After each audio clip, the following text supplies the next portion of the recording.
Hello, everybody. Well, thank you, Mario, for that great introduction and your leadership. You just don't come to the Steel City without coming to U.S. Steel.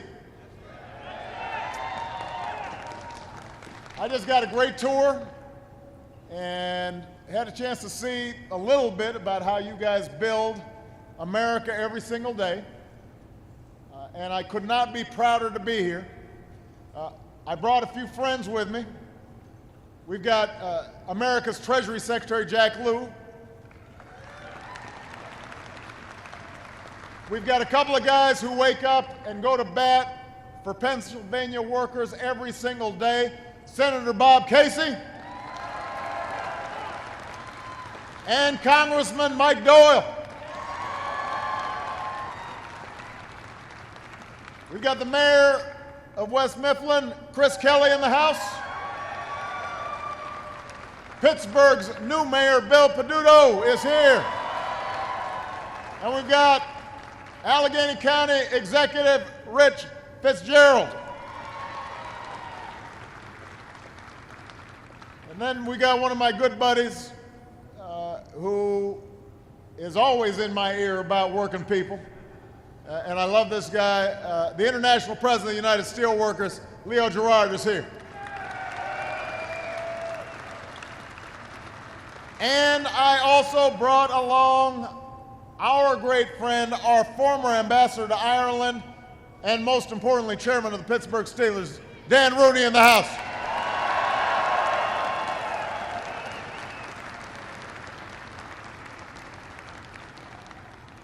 And most of all, it's great to be here with the men and women of U.S. Steel. This company helped build America. And over 100 years later, you're still at it. You forge the pipes that transport cleaner burning natural gas. You manufacture the lightweight alloys that our automakers use to build fuel-efficient cars. You're part of one of the great turnaround stories of this economic recovery, the rebound of the American steel industry. And look, you know, just every time I go to a steel plant, I remember being a steel worker is hard work. But every single one of you is doing your part to make the country stronger. And because of your efforts, businesses like U.S. Steel have now created 8 million new jobs over the past 4 years. 9,000 new jobs in the steel industry alone. Our unemployment rate is the lowest it's been in more than 5 years. Our deficits have been cut in half. Housing is rebounding. Manufacturing is adding jobs, not shrinking jobs, for the first time since the 1990s. We sell more of what we make here in America to other parts of the world than ever before. Business leaders are starting to realize that China's no longer the best place to invest and create jobs. America is, the US of A.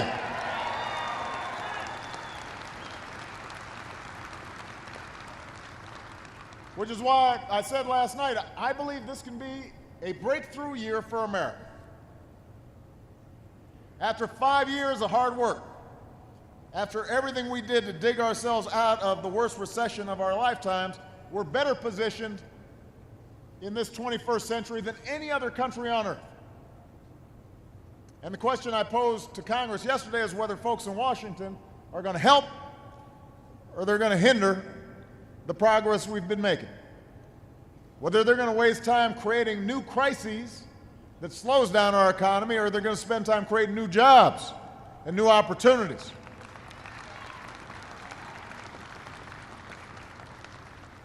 And I don't know what their plans are, but I choose a year of action. Because too many Americans are working harder than ever just to get by, let alone get ahead. They still have the scars of the recession. But the truth is, the middle class has been taking it on the chin since way before the financial crisis hit. You know that.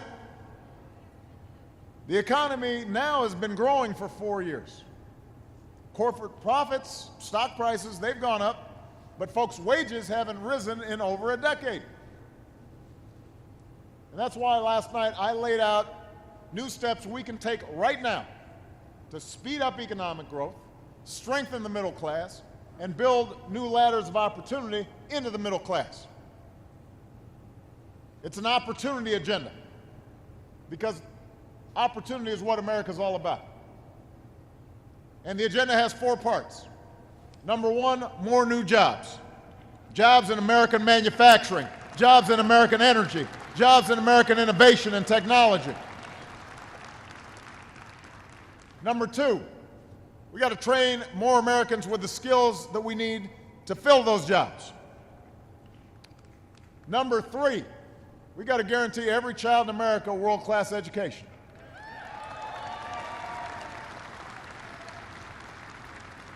And number 4, we got to make sure hard work pays off. Now, some of these ideas that I presented last night are going to require Congress to pass legislation. But America doesn't stand still. U.S. Steel hasn't stood still. I'm not going to stand still.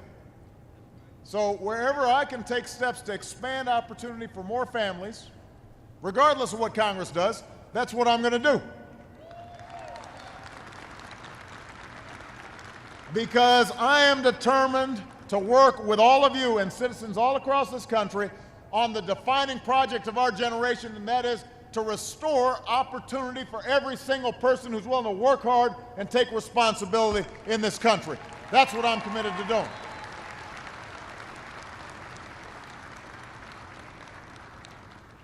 Now, I've come to U.S. Steel today because I want to talk about the 4th part of that opportunity agenda, making hard work pay off for every single American. Making sure jobs pay good wages, making sure affordable health care is there when you need it, making sure that after a lifetime of hard work, you can retire with some dignity. Today, women make up about half our workforce, but they still make 77 cents for every dollar a man makes. And as I said last night, that's wrong. In 2014, it is an embarrassment. Women deserve equal pay for equal work. They deserve to be able to have a baby without sacrificing a job. Moms and dads deserve to be able to take a day off for a sick kid or a sick parent. We've got to get rid of some of these workplace policies that belong back in the 50s. Back in a Mad Men episode, I said. We got to give every woman the opportunity she deserves, because when women succeed, America succeeds. And I'm really proud that there's a woman who is heading up this plant and doing some amazing work, so I was really glad to see that. But women hold the majority of lower wage jobs. And they're not the only ones who've been stifled by stagnant wages. The truth is, wages and incomes for the average working American haven't gone up. Even though the economy is more productive, even though it's grown over the last 2 decades, the average person's salary, what they're taking home, their paycheck, it hasn't really grown. Now, Americans understand, we all understand, some people are going to earn more money than others. And we don't envy anybody who achieves success through their hard work. That's what we want for our kids. You know, Michelle and I were talking. Michelle's dad was a blue-collar worker. Worked at a water filtration plant in Chicago. Her mom was a secretary. My mom was a single mom. When we were growing up, we weren't worrying about what rich people were doing. We weren't going around saying, oh man, you know, we don't have caviar for lunch, and we're not you know, vacationing down in, you know, some fancy place. We don't begrudge success of other folks, but we did expect, and I think most Americans still expect, that if you work hard, you should be able to make it. You don't have to make it the way some folks make it, but everybody should have enough to feel some security. And Americans overwhelmingly agree that nobody who works full-time should ever have to raise a family in poverty. If you're doing your responsibilities and working hard, then you should be able to pay the rent, buy food, look after your family. Now today, the federal minimum wage doesn't go as far as it did even in the 1950s. And that's why some states and cities are raising their minimum wages on their own, and I support their efforts. And as I mentioned last night, as chief executive, I'm going to lead by example. In the coming weeks, I'm issuing an executive order requiring federal contractors, folks doing business with the federal government, pay your federally funded employees a fair wage of at least $10.10 an hour, because if you cook our troops' meals or you wash their dishes, you shouldn't have to live in poverty.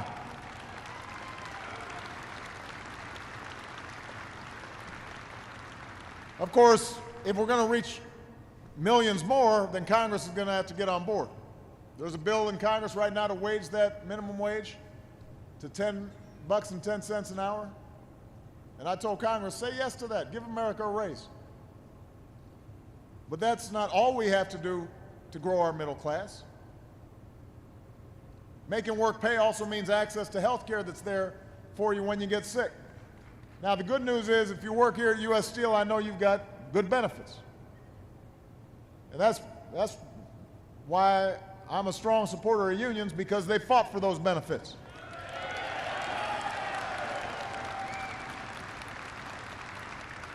But as everybody here knows, and I'll bet you've got friends and family who haven't been so lucky and don't have those benefits. And what the Affordable Care Act means is that no one can ever again be dropped or denied coverage for a pre-existing condition like asthma or cancer. You can't be charged more if you're a woman. You can't be charged more just because forging steel might hurt your back, make it hurt sometimes. And if you don't have health insurance on the job, you can actually get affordable health insurance. So the days when folks are just on their own, out of luck, those days are over. More Americans are signing up for new private health insurance plans every day. We're signing folks up for Medicaid. And if you know somebody who isn't covered, call them up, sit them down, help them get covered at healthcare.gov by March 31st. We are going to get all of America covered. That's one of my commitments.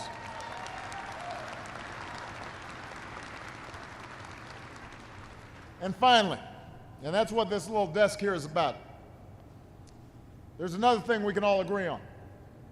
If you've worked hard all your life, you deserve a secure retirement.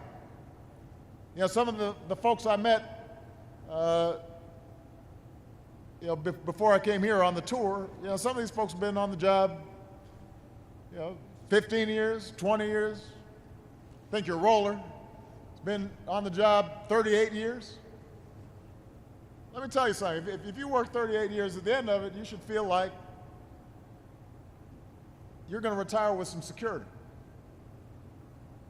And a retirement used to be a three-legged stool. You used to have a pension, then you had your Social Security, then you had your own private savings, right? And you put that all together and you could retire.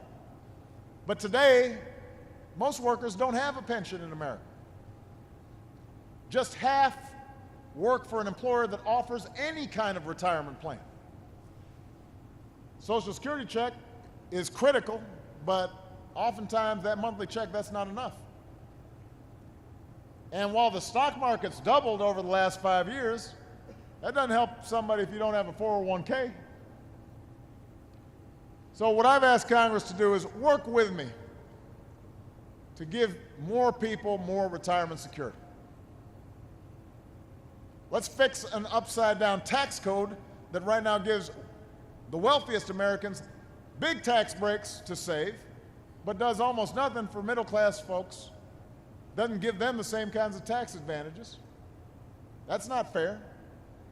And we need to give every American access to an automatic IRA on the job so they can save at work. Now, I'm hoping that Congress goes along with this, but I'm not going to wait for Congress. I could do more with Congress, but I'm not going to not do anything without Congress.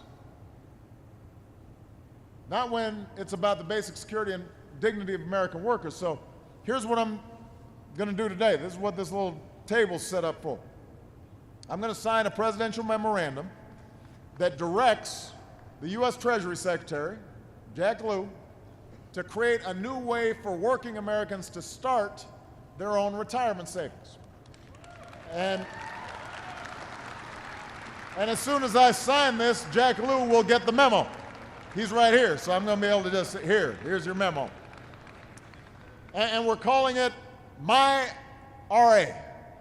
Not IRA, My RA. And what it is it's a new type of savings bond that we can set up without legislation that encourages Americans to begin to build a nest egg. And it's simple. Workers can contribute through automatic deductions in their paychecks, just like those of you who have an employer-sponsored pension fund can do. They can keep the same account even if they change jobs, so they can carry it over. It's safe.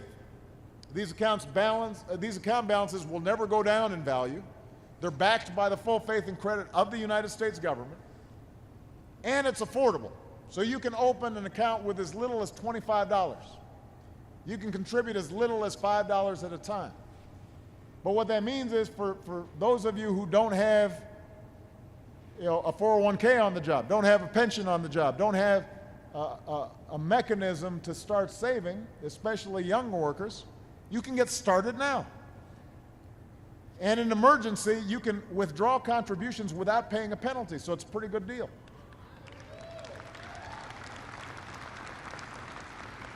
And what I'm hoping is that working Americans will take a look, because I want more people to have the chance to save for retirement through their hard work. And this is just one step that we can take to help more people do that. So this is the opportunity agenda that's going to help restore some sense of economic security in this 21st century economy.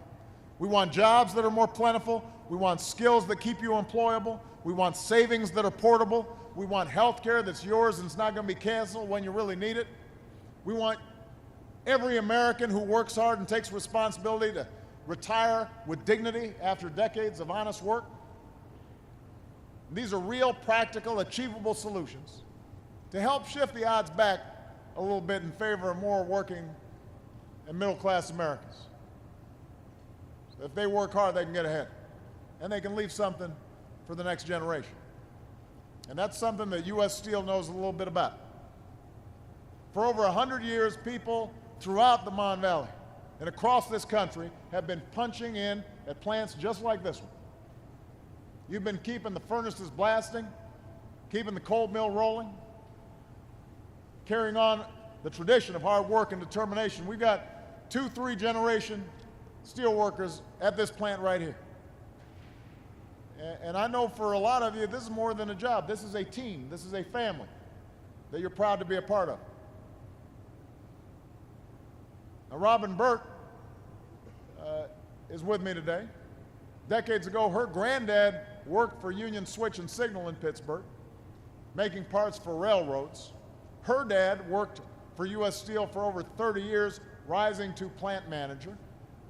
Robin's been a safety manager here for 23 years, and I want to share something Robin said. She said, when I was growing up, I would think about what my grandfather and father did for a living, and I always thought my brother would be the one who got to work here. But it ended up being me. Women before me maybe didn't have that opportunity. Now, Robin's dad, Bernard, who just passed away a little more than a year ago, he was full of pride for this company. He used to say, when we bleed blue, the color of U.S. Steel. So that pride has run across generation. That's the pride that built this company. And that's the pride that built America. That's the spirit we all need today. That's the resilience, the grit, the determination, and the optimism that keeps the American dream alive, not just for this generation, but for future generations to come. That's what I'm going to be fighting for this year, just like I was for the last 5 years and for the next 3 years. And I expect all of you to join me in making sure that we deliver that promise to the next generation. And now I'm going to sign this bill. Thank you. God bless you. God bless the United States of America.